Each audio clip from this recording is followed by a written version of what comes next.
Imagine scrolling through your feed late at night when a single headline stops you dead. 90,000 empty hotel rooms in Las Vegas right now, in the summer of 2025. The neon heart of America flickering like a dying bulb. Hit that subscribe button and drop Vegas in the comments if you want the raw truth behind the collapse. Because what I'm about to unpack isn't hype, it's the numbers, the voices, and the seismic shift that could rewrite the future of travel forever. Picture this. The city that once laughed at recessions, that turned desert into dollars, now staring at entire mega resorts going dark for months. The equivalent of 3 full properties shuttered across peak season. Caesars Entertainment just admitted it. Over 90,000 room nights unsold in Q3 alone. Occupancy sliding 5 full points year over year. Average daily rates cratering, and casino win plunging nearly $30 million in a single quarter because the gamblers simply aren't showing up. Walk with me down a strip that still glitters on the surface, but listen closer and you'll hear the silence. Fountains still dance, yet the sidewalks thin out by dusk. Buffets that once needed wristbands now beg for bodies.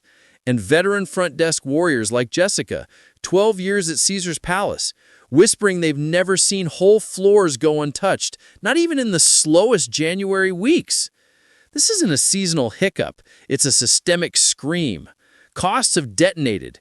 Weekend rooms that floated around $200 pre-fees now routinely top $400 after resort charges, taxes, and the endless drip of hidden extras.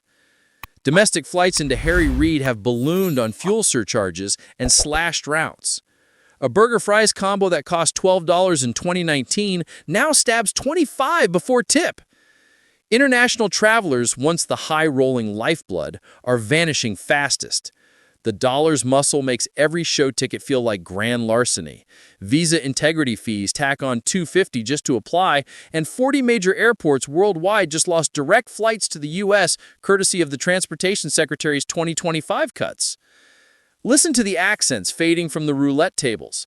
French couples who used to splurge on Bellagio buffets now balk at $70 breakfast spreads.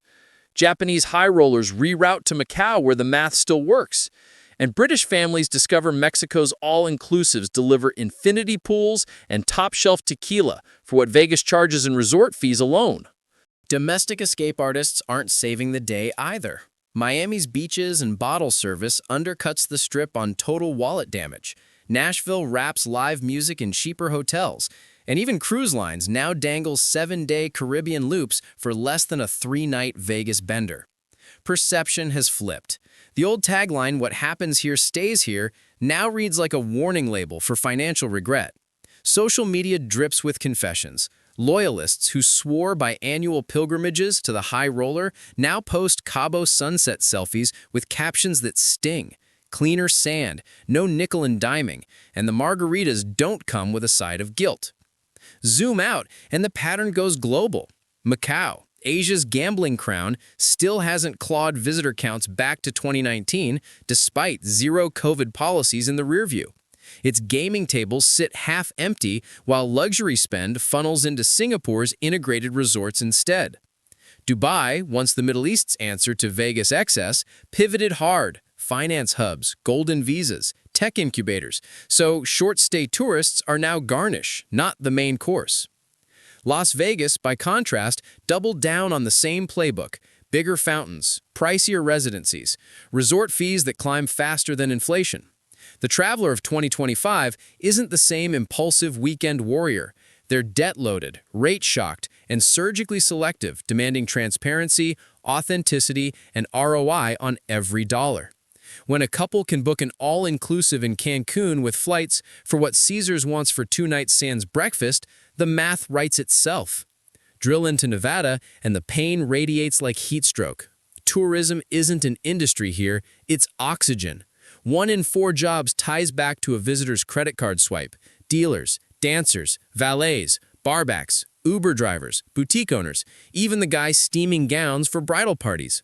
When those 90,000 rooms stay cold, tip pools evaporate overnight. Trisha Baker, 7 years running bellies to babies near the Strip, watches foot traffic halve and registers ring hollow on days that used to buzz. Rideshare veteran Salgado logs 15 fares where 30 once paid the rent.